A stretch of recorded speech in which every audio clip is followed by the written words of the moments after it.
kita dalam industri dah 8 tahun.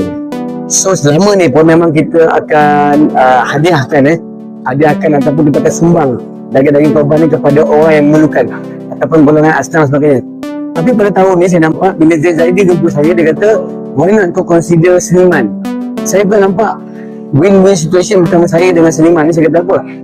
Seniman ni adalah duta yang akan mempelajari atau menyampaikan apa-apa benda pun. Saya rasa diorang ni berita diorang adalah very sensasi. Orang akan tahu, orang nak tahu.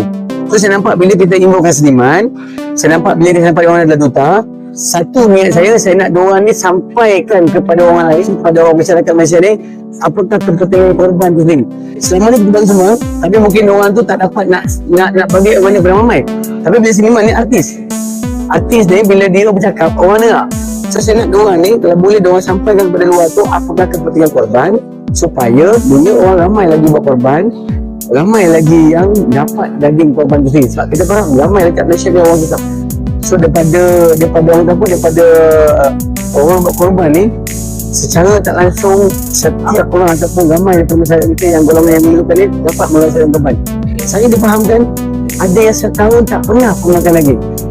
So daripada inisiatif korban ni, saya rasa dapatlah membantu sedikit untuk diorang rasa feel nikmat korban tu sendiri. Tak kira kambing ke ataupun lembu dan sebagainya.